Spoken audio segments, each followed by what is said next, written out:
Warmest greetings to all my incredible subscribers and new viewers alike. Greetings, viewers. Get ready to immerse yourself in the world of Cape Fear in this video. Cape Fear. Cape Fear is the second episode of the 5th season of the American animated television series The Simpsons. It originally aired on the Fox network in the United States on October 7, 1993. The episode features guest star Kelsey Grammer in his third major appearance as Sideshow Bob, who attempts to kill Bart Simpson again after getting out of jail, spoofing the 1962 film Cape Fear and its 1991 remake.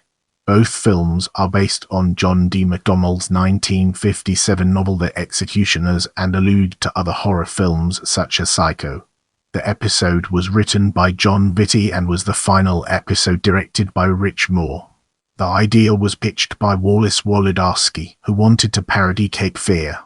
Originally produced as the last episode for the 4th season, it was held over to the 5th and was, therefore, the last episode produced by the show's original writers, most of whom subsequently left. The production crew found it difficult to stretch Cape Fear to the standard duration of half an hour minus commercials, and consequently padded several scenes. In one such sequence, Sideshow Bob continually steps on rakes, the handles of which then hit him in the face. This scene has been cited as one of the show's most memorable moments. Cape Fear is also considered one of the darkest episodes of The Simpsons. The score received an Emmy Award nomination. Now, let's delve into the intricacies of plot and explore its various aspects. Sideshow Bob sends anonymous threatening letters in the mail to Bart from prison, wanting revenge on Bart for imprisoning him twice. He is paroled because the parole board no longer considers him a threat to society. After encountering Sideshow Bob at the local movie theater and realizing he sent the letters, the Simpsons join the Witness Protection Program and relocate to Terror Lake, changing their surname to Thompson and living aboard a houseboat.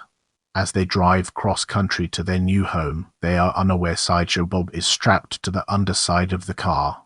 While suspended there, Sideshow Bob is hit with speed bumps, has hot coffee poured on him, and is driven through a large cactus patch.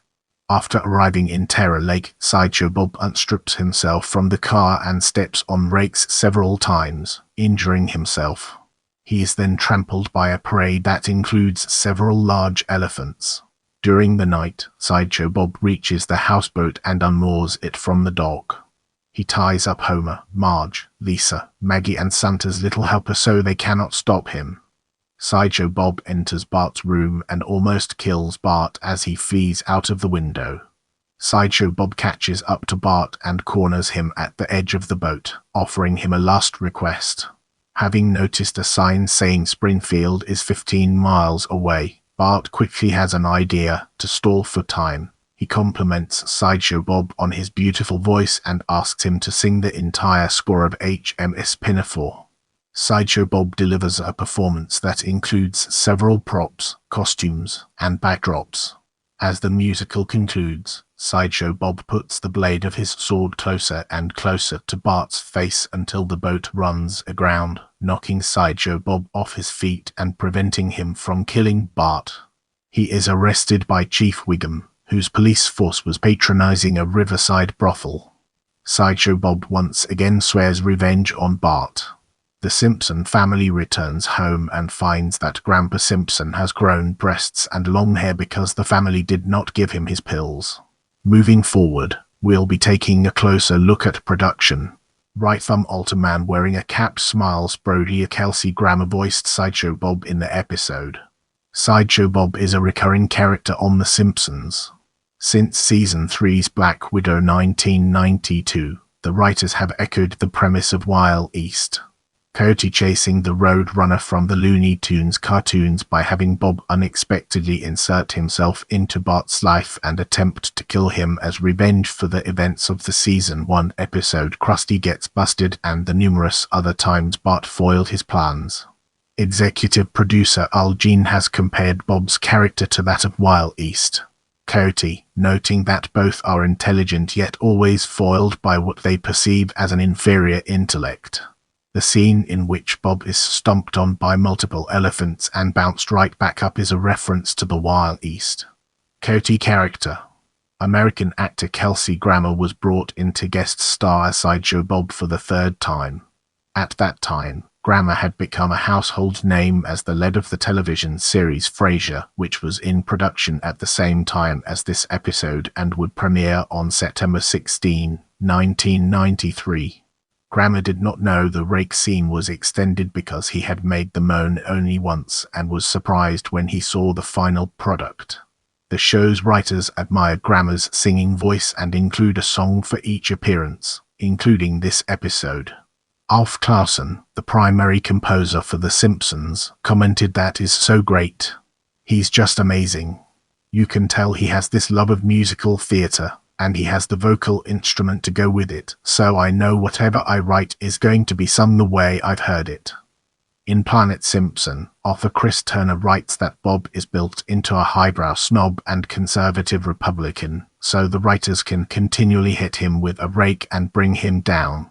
He represents high culture while Krusty, one of his archenemies, represents low culture, and Bart, stuck in between, always wins out. In the book Leaving Springfield, David L. G. Arnold comments that Bart is a product of a mass culture upbringing and thus is Bob's enemy. Bob's intelligence serves him in many ways. For example, during this episode, the parole board asks Bob why he has a tattoo that says "Die Bart, die." Bob replies that it is German for the Bart. The board members are impressed and release him because no one who speaks German could be an evil man, an allusion to Adolf Hitler. However, his love of high culture is sometimes used against him. In this same episode, Bob agrees to perform the operetta HMS Pinafore in its entirety as a last request for Bart. The tactic stalls Bob long enough for the police to arrest him. Even though the episode aired during the beginning of the 5th season, it was produced by the 4th season's crew. A large part of the original crew left the show after season 4. This led to the addition of several scenes that normally would not have been considered because the departing crew's mentality was, what are they going to do, get us fired? Although most of the episode was completed by the staff of season 4, the end was rewritten by the team of season 5. Wallace Wolodarsky had seen the 1991 version of Cape Fear and pitched the idea of spoofing the film. Jon Vitti was then assigned to write a parody of the original Cape Fear film from 1962 as well as the remake. Both films are based on the 1957 novel by John D. MacDonald, entitled The Executioners. Instead of using the spoof as only a part of the episode, which could have contained a B-story, the entire episode was devoted to this parody. Sideshow Bob was cast as the villain, and Bart became the main victim. The episode followed the same basic plot outline as the films and used elements from the original film's score by Bernard Herrmann, which was also used in the 1991 version. The theme was so popular that after this episode, it became Sideshow Bob's theme, usually played in the darkest Bob moments. This episode marked the first time a Sideshow Bob episode was not a mystery. Difficulties were getting this episode up to the minimum length of an episode, and many scenes were added in post-production. The episode starts with a repeat of a couch gag that was first used in the episode Lisa's First Word, which is considerably longer than the typical couch gag. The crew added an itchy and scratchy cartoon, and a few red herrings as to who was trying to kill Bart. Even with all these additions, the episode still ran short of time. This led to creating the rake sequence, which became a memorable moment of the episode and the entire series. Originally, Sideshow Bob was supposed to step on only one rake after he stepped out from the underside of the Simpson family's car, but this was changed to 9 rakes in a row. According to executive producer Al Jean, the idea was to make the scene funny, then drag the joke out so that it is no longer funny, and then drag it out even longer to make it funny again. Additions to the end musical number, including visual gags such as Bob appearing in uniform, were added after the animatics. The crew felt watching the character singing would not be interesting enough, and they had to include these gags to make it work. The Simpsons creator Matt Groening was surprised when he saw the additions because he originally thought they were silly and would not appear in the final cut, but he has grown to like them. In this part of the video, we'll be diving deep into cultural references and unraveling its profound impact. From Mike's Alta Brown one-story motel with a car parked outside. A big mansion is seen in the background. Bob stays at the Bates Motel from the 1960 film Psycho. Besides borrowing the overall plot structure of the Cape Fear films, the episode made several direct references to specific scenes from the films. References to the original include Marge going to Chief Wiggum only to be told Sideshow Bob has not broken any laws. Also references the 1991 remake.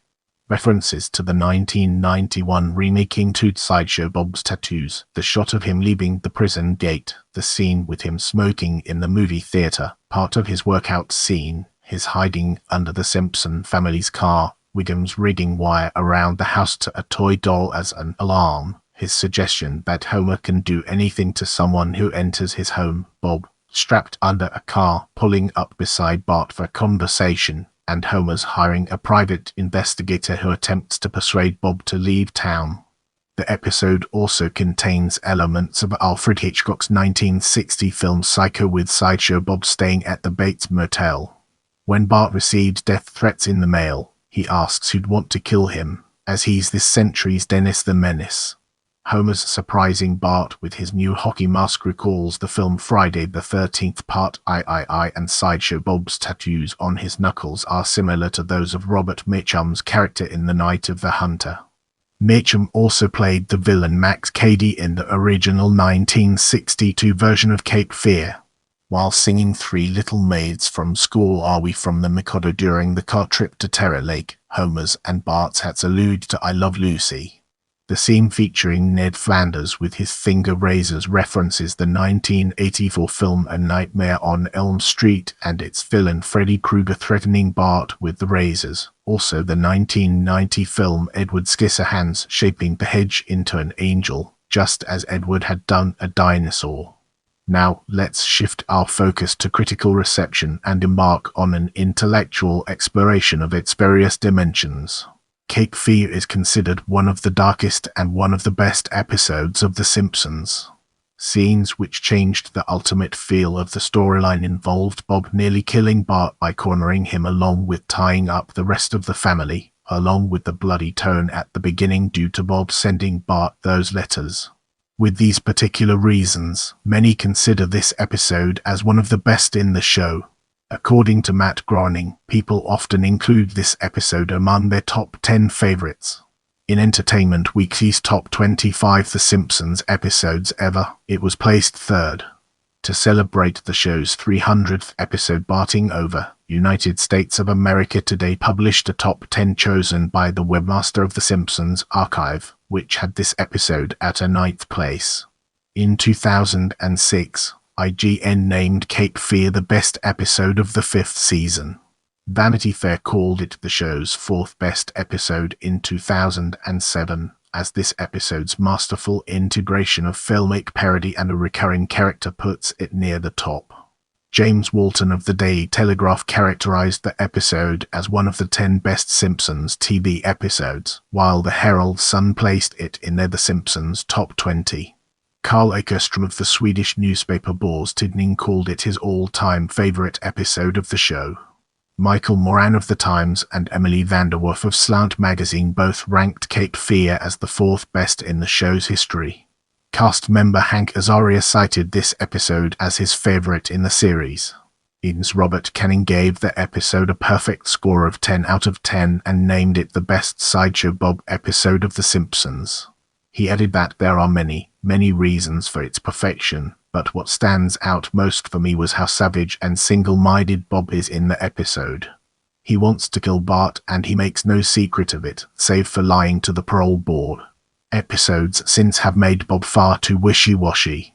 This was Bob in his prime, his vengeful, glorious, hilarious prime. Canning also placed it on the list of the top 10 Sideshow Bob episodes. Nathan Robin of the AV Club noted that the episode turns limitations into strengths by spinning the need to fill out time into some of the series' sharpest, funniest and weirdest gags. The rake effect might be its greatest gift to comedy, but its virtues go far beyond that. Sideshow Bob episodes consistently rank among the show's best, and this represents the gold standard all subsequent Sideshow Bob episodes aspire to. Empire called Bob's mishaps while strapped under the Simpsons car the 8th best film parody in the show, and called the rake scene the best bit of slapstick in Simpson history. The parody of Cape Fear was named the 33rd greatest film reference in the history of the show by Total Film's Nathan Dittum. The Norwegian newspaper Nettavisen listed Sideshow Bob's Bart tattoo from the episode as the 5th best tattoo in film and television history. Entertainment named it among the 10 greatest Simpsons episodes of all time. Screen Rant called it the best episode of the 5th season and the 3rd greatest episode of The Simpsons. In 2019, Time ranked the episode 9th in its list of 10 best Simpsons episodes picked by Simpsons experts. And Washburn's play Mr. Burns, a post-electric play, features a group of apocalypse survivors recounted the plot of the episode around a fire in its first act, the same survivors putting the episode on as a play in the second act, and the story having entered apocryphal legend decades later in the third act. With our curiosity piqued, let's embark on a dedicated exploration of ratings and its fascinating intricacies. Cape Fear originally aired on the Fox network in the United States on October 7, 1993. It finished 32nd in the ratings for the week of October 1993, with a Nielsen rating of 12.3. The episode was the highest-rated show on the Fox network that week. Cape Fear was selected for release in a 1997 VHS collection of episodes titled The Simpsons, Springfield Murder Mysteries, along with Who Shot Mr. Burns? Part 1, Who Shot Mr. Burns? Part 2 and Black Widow. It was included again in the 2005 DVD release of The Springfield Murder Mysteries. The episode is also featured on The Simpsons Season 5 DVD set, which was released on December 21, 2004. Groening, Gene and Vitti participated in the DVD audio commentary for Cape Fear. Kelsey Grammer's performance of HMS Pinafore was later included on the album Go Simpsonic with The Simpsons. The musical score for the episode earned composer Alf Clausen an Emmy Award nomination for Outstanding Music Composition for Series Dramatic in 1994. If you have any suggestions for future videos, feel free to drop them in the comments section